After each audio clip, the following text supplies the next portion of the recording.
Today we discuss the next topic, that is mechanism of concentration of the filtrate. Okay, so mammals have the ability to produce a concentrated urine, and how it can be formed we can discuss it in the last lecture. Okay, the Henle's loop and vasa recta play a significant role in this. Loop of Henle, we know the part of the nephron unit, okay, and vasa recta, these are the blood vessels. Whenever the flow of filtrate in the two limbs of Henle loop is in opposite direction, we know very well Henle's loop have a descending limb as well as the ascending limb like this. Literally, if we have to just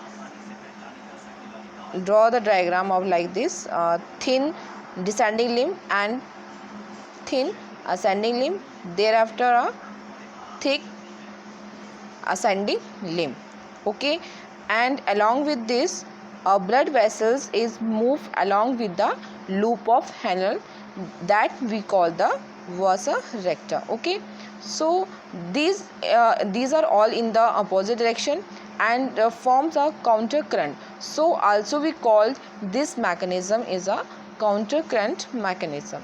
The flow of blood through the two limbs of vasa recta is also in the counter pattern because they move in the opposite direction. One is the in descending direction and the other is the ascending portion, okay. So proximity between the Henle's loop and the vasa recta as well as the counter current in them help in maintaining and increasing osmolarity towards the inner medullary interstitial site, that is from 300 m osmoliter inverse in the cortex to about 1200 m or osmolarity inverse in the inner medulla.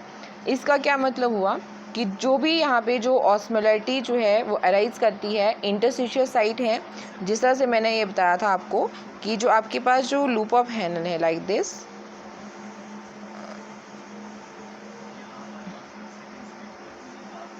इस तरह से loop of हैनल जो है हम यहाँ पे जैसे थोड़ा सा ड्रॉ करेंगे लाइक दिस, तो अलॉन्ग विद दिस क्या है, यहाँ पे भी आपकी क्या कर रही हैं, ब्लड वेसल्स मूव करती हैं. तो थोड़ा सा मैं यहाँ पे जो है अगर हम इस तरह से बात करें लाइक दिस,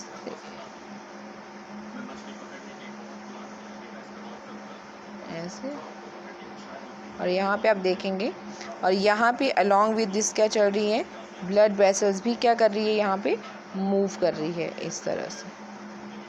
अब ये हो रहा है कि इन बिटवीन यहाँ पे जो स्पेस है लाइक दिस, ये this one and this one, ठीक है, these are all the interstitial fluid having, okay. अब यहाँ पे पानी ज़्यादा है कम है तो हाई टू लो कंसनट्रेशन जो है वाटर मूव करता है. अगर आपके पास जो सॉल्ट कंसनट्रेशन की हम बात करें, जिसका कंटेंट जिस पोर्शन में ज़्यादा होगा, ज़्यादा से कम की ओर जो है वो मूव करेगा. क्लियर है. सो यहाँ पे हम बात करते हैं कि जैसे द ग्रेडियंट जो है मेनली कॉज बाय मेन जो है आपके पास यहाँ पे NaCl है प्लस यूरिया जो है मूव करता है.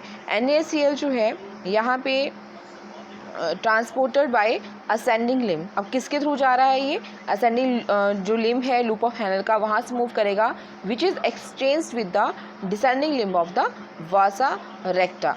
और ये किसके साथ जो है एक्सचेंज करेगा अपना मटेरियल, वासा रेक्टा जो उसका डिसेंडिंग लिम्ब है. क्लियर है. तो यहाँ पे जो है ये बात कर रहा है कि काउंटरली क्या कर रहे हैं, ये जो एक्सचेंज रह रहा है कंटेंट का, जो मटेरियल्स का, वो वासा रेक्टा से लिम्स में जा रहा है और लिम्स से कहाँ आ रहा है, वासा रेक्टा में. लेकिन वासा रेक्टा में डायरेक्टली मूव करने के लिए उसको बीच में से किस पोर्शन से जाना पड़ेगा, जो इंटरस्टिशियल पोर्शन है. Clear. Small amount of urea enter the thin segment of ascending limb of Henle's loop which is transported back to the interstitial site by the collecting tubules. और वो कहाँ मूव कर जाएगा, कलेक्टिंग ट्यूब्यूल्स पे जब ये पहुँचेगा तो वहाँ पे मान लो कि उसकी एक्सेस हो जाती है तो वो अगेन कहाँ मूव कर जाएगा, इंटरस्टिशियल साइट में। अब ये पूरा का पूरा जो डिस्कशन है वो कहाँ पे आके रुक जाता है कि जो ट्रांसपोर्ट ऑफ सब्सटेंसेस रहते हैं वो फैसिलिटेट करते हैं, फैसिलिटेट मतलब मूव करते हैं by the special arrangement of Henle's loop and vasa recta, और इसी को हम क्या बोलते हैं यहाँ पे, काउंटर करंट मैकेनिज्म बोलते हैं। अब जैसे आप थोड़ा सा पिक्चराइजेशन में भी देख सकते हैं इस तरह से, दिस वन यहाँ पे जो है आप देखेंगे, this is a thick descending limb, this is a thin descending limb, this is a thin ascending limb and this is a thick ascending limb. और इसी के रिप्लेस में इसी के इन बिटवीन जो है आपके पास क्या है यहाँ पे, these are the blood vessels. और इसका ये जो पोर्शन है, एक पोर्शन आप देखेंगे यहाँ पे, this is a descending vasa recta और इसका असेंडिंग वॉसा रेक्टा। अब इनके बीच में ही सारे का सारा जो मटेरियल की मूवमेंट रहती है वो इन दोनों के बीच में अब ये जो स्पेस आप यहाँ पे देख रहे हैं like this are we call the interstitial space और हैविंग अ इंटरस्टिशियल फ्लूइड।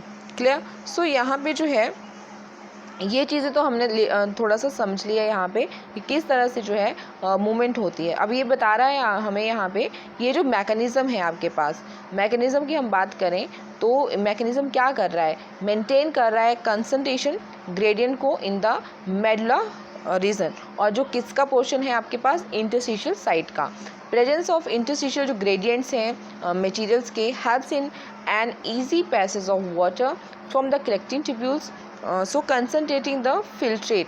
जब यूरिन फॉर्मेशन हो रही है वो ज़्यादा से ज़्यादा क्या करना है, हमने वहाँ पे कंसनट्रेट करना है। और ये नेचुरली है कि जो हमारा जो बॉडी सिस्टम है वो नेचुरल वे में क्या कर रहा है, यूरिन को कंसनट्रेट कर रहा है। अगर एक्सेस वाटर रहता है वहाँ पे तो यू नो वेरी वेल वहाँ पे एक हार्मोन वर्क करता है and we call that ADH hormone, antidiuretic hormone, and what's the function of that? If the content of the water in the urine is maximum and that move out of the body, अगर हमारी body से अगर वो हमारा body fluid है, body water है, अगर वो move out of the body होता है, निकलता है, तो इससे क्या होता है, वो एक डिसीज़ कॉज करता है and disease name is diabetes insipidus, what we call diabetes insipidus। एक हम डायबिटीज़ पढ़ते हैं जब इंसुलिन की कमी बॉडी में हो जाती है तो हमारा जो ब्लड ग्लूकोज लेवल है जब वो कन्वर्ट नहीं हो पाता है ग्लाइकोजन में, तो एक्सेस जो ग्लूकोज है वो ब्लड में रहता है, ब्लड शुगर एक्सेस हो जाता है तो वो कॉज करता है डायबिटीज़ मेलिटस। ठीक है। अब यहाँ पे जो कंसेप्ट है वो है diabetes insipidus, means excess of water loss जो है वो यूरिन के थ्रू हो रहा है। तो हमारा जो बॉडी सिस्टम है वो क्या करता है, टाइमली जो है ADH हार्मोन रिलीज़ करेगा। एक्सेस वाटर कंसंट्रेशन अगर यूरिन में है तो उसको कलेक्टिंग डक्ट्स में ही क्या करेगा, वहाँ से उसको मतलब उसको जो है उस पोर्शन से जो है वो इंटरस्टिशियल साइट तक क्या करेगा, वहाँ से निकाल देगा। इसलिए जो है कंसनट्रेटेड फॉर्म ऑफ यूरिन जो है वो पास आउट करती है जिससे minimum loss of body water हो।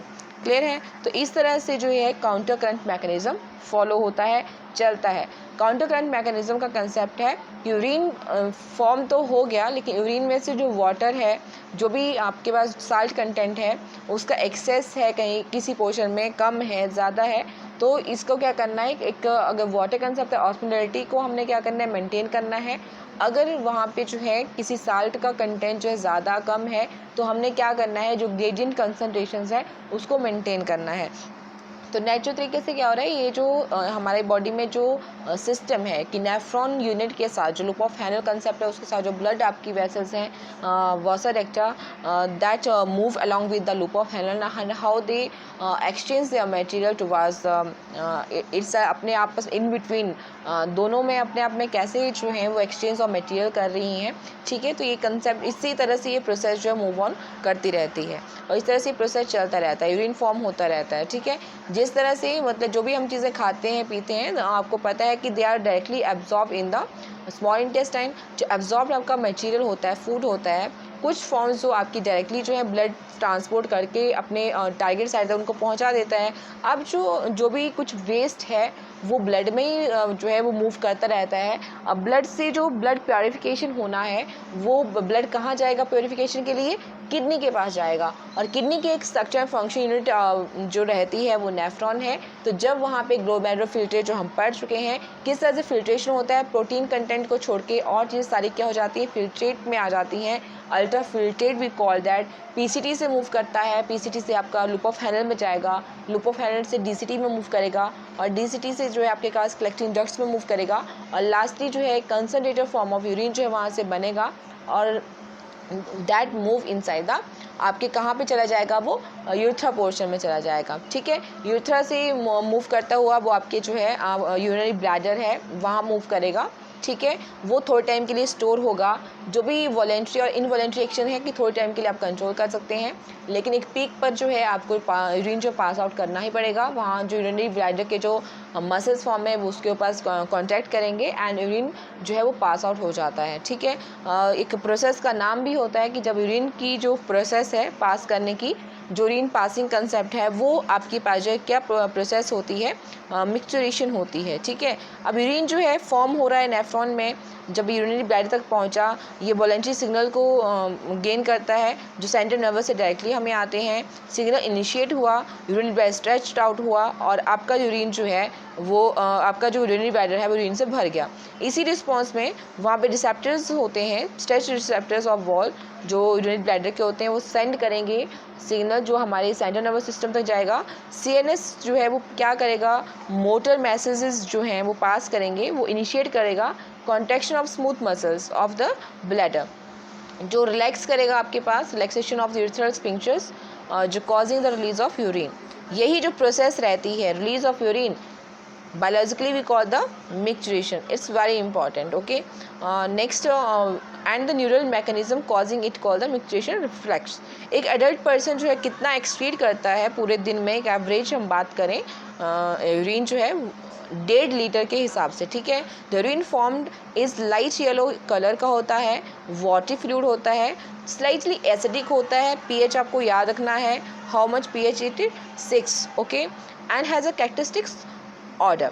ऑन एन एवरेज हम बात करें कि कितना यूरिया जो है यूरिन के थ्रू पास आउट होता है, तो एट लीस्ट 25 to 30 ग्राम जो है यूरिया एक्सक्रीट आउट होता है पर डे के हिसाब से।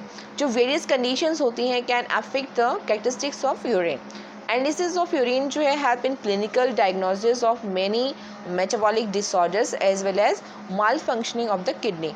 किडनी जो है प्रॉपर तरीके से काम कर रही है नहीं कर रही है, बहुत सारी डिसीज़ को डायग्नोस करने के लिए भी यूरिन सैंपल को लिया जाता है। जैसे प्रेगनेंसी टेस्ट करना है तो उसके लिए भी हम यूरिन सैंपल का यूज़ कर सकते हैं, उसमें भी हमें हार्मोन का प्रेजेंस देखने को मिलता है। फॉर एग्जांपल HCG करके, अगर कोई लेडी प्रेग्नेंट है तो उसके यूरिन में HCG हार्मोन की प्रेजेंस पाई जाएगी। इसके अलावा हम और भी जैसे किसी को शुगर प्रॉब्लम है, मतलब that patient is suffer from diabetes, तो हम डायबिटिक है पर्सन नहीं है तो उसमें भी हम क्या कर सकते हैं, यूरिन सैंपल लेके जो है ग्लूकोज की टेस्टिंग कर सकते हैं। अगर ग्लूकोज का प्रेजेंस जो है यूरिन में पाया जाता है तो हम बोल सकते हैं कि वो पर्सन क्या है, डायबिटिक है। तो बहुत सारी जो है वो क्लिनिकल मेडिकल पर्पसेस के लिए, बहुत सारी डिसीज़ को डायग्नोस करने के लिए यूरिन को हम क्या कर सकते हैं, यूज़ करते हैं बहुत सारी टेस्टिंग पर्पसेस के लिए। ओके, नेक्स्ट टॉपिक जो है इसमें रहता है role of other organ in excretion. अब ये तो हमने समझ लिया कि जो मेन हमारा एक्सक्रीटरी सिस्टम था that is kidney, and then we have 2 kidney, it's a right और it's a left, and having a structure and function unit that is nephron. But most of the other excretory organ, they are still present in our body. For example, like lungs, you know, that also act as excretory organ because that release out the carbon dioxide from our blood. हमारे blood से जो है वो carbon dioxide बाहर निकालने का काम कौन कर रहा है, लंग्स कर रहे हैं बाय द रेस्पिरेटरी सिस्टम। अब दूसरा हम ये सिग्निफिकेंट है कि आप बहुत अच्छे से जानते हैं कि liver is the largest gland of the body. ठीक है, वाइट जूस कंटेनिंग सब्सटेंसेस होते हैं जैसे बिलिरुबिन, बिलिवर्डिन कैरिंग होता है, कोलेस्ट्रॉल होता है, स्टेरॉयड हार्मोन्स हैविंग होता है, विटामिन्स होते हैं, ड्रग्स होते हैं। तो बहुत सारी चीज़ों को ये हमारे डाइजेस्टिव वेस्ट के साथ क्या करता है, रिलीज़ करता है। तो लीवर हम बोल सकते हैं कि liver is also act as a excretory organ. इसके अलावा स्वेट और स्वेशियस gland, these are also the excretory organ जो हैं, जो स्किन में प्रेजेंट होते हैं। ये बहुत सारी सब्सटेंस को जो है सिक्रीशन के थ्रू क्या करता है, एलिमिनेट करता है। जैसे स्वेट क्या करेगा, produce by sweat glands in water fluid containing NaCl, small amount urea भी होता है उसमें, लैक्टिक एसिड भी होता है। अब यहाँ पे प्राइमरी फंक्शन जो स्वेट का रहता है, इसका काम होता है हमें कूलिंग इफेक्ट करना। जैसे आप देखते हैं कि बहुत ज़्यादा गर्मी आप फील कर रहे हैं, अगर आपको पसीना आता है तो थोड़ी देर के बाद क्या कहते हैं वो आपको पता है कि जो वाटर है वो क्या होता है वहाँ पे इवेपोरेट करेगा जब, तो आपको क्या सेंसेशन होगी, कूलिंग। मीन्स आप जो है थोड़ा ठंडा ठंडा फील करेंगे, बॉडी जो है जैसे वार्म अप। यही कंसेप्ट होता है जो होम्योस्टैसिस कंसेप्ट होते हैं कि जो बॉडी टेम्परेचर मेंटेनेंस जो ऑर्गेनिज्म होते हैं तो उसमें वार्म ब्लडेड एनिमल टॉप पे होते हैं, तो यही कंसेप्ट उसमें आता है। अब दूसरा आपके पास जो है it's also help in removal of some of the waste, जो है एलिमिनेट करने में हेल्प करता है। स्पेशियस ग्लैंड की हम बात करें तो ये बहुत सारी सब्सटेंसेस को एलिमिनेट करेगा, लाइक स्टीरॉल्स होते हैं, हाइड्रोकार्बन होते हैं, वैक्सेस होती हैं, वैक्सेस लाइक सीबम की बात करते हैं। ये जो सिक्रीशन है ये प्रोवाइड करेंगे आपके पास protective oily covering for the skin, and the small amount of nitrogenous bases also be eliminated by this gland. Okay, next we discuss about the disorder of the excretory system, and these are also very important. Okay, so firstly it is a uremia. Malfunctioning of kidney can lead to accumulation of urea in blood, a condition called uremia, which is highly harmful and may lead to kidney failure. और इस तरह के जो patient होते हैं, urea can be removed by a process haemodialysis जो dialysis concept है उसके थ्रू हम क्या कर सकते हैं, किडनी का जो फंक्शनिंग है वो स्टार्ट कर सकते हैं, अच्छे से करवा सकते हैं। ब्लड को पूरा का पूरा आपको पता है कि आर्टरी से ड्रेन आउट किया जाता है, उसको डायलाइज किया जाता है बाय एडिंग एंटीकोगुलेंट जैसे हेपरिन को ऐड किया जाता है ताकि ब्लड क्लॉट ना बने।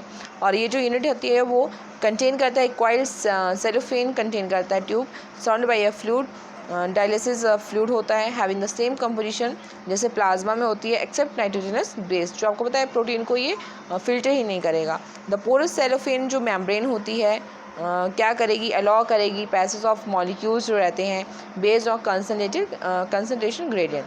अब नाइट्रोजन बेस्ड होते हैं आर एब्सेंट डायलाइजिंग जो आपके पास फ्लूइड होता है, ये सब्सटेंस जो है आराम से फ्रीली मूव करना शुरू कर देते हैं और इसकी वजह से हमारा ब्लड क्या हो जाता है, क्लियर हो जाता है। अब ये जो क्लियर ब्लड है अगेन ये पंप आउट हो जाता है in the vein after adding anti heparin to it. Okay, और इस तरह से हम बहुत सारे यूरेमिक जो पेशेंट्स होते हैं उनको क्योर कर पाते हैं, जो थाउजेंड ऑफ पेशेंट्स रहते हैं थ्रू आउट द वर्ल्ड। अब किडनी ट्रांसप्लांटेशन कंसेप्ट एक सेकंड सोर्स हमारे पास आता है कि हम किसी पेशेंट को कैसे क्योर कर सकते हैं। तो जैसे पूरी तरह से रीनल फेलियर कंसेप्ट जो आ जाते हैं तो उसमें हम किस तरह से ले सकते हैं कि किडनी ट्रांसप्लांट ही कर दें। तो फंक्शनिंग ऑफ जो किडनी है is used in transplantation from a donor. तो किसी डोनर से जो हम क्या करें, बिल्कुल जो क्लोज रिलेशन में पर्सन है तो उसी का किडनी ट्रांसप्लांट जो है वो एक्सेप्टेबल हो पाता है किसी भी पेशेंट में।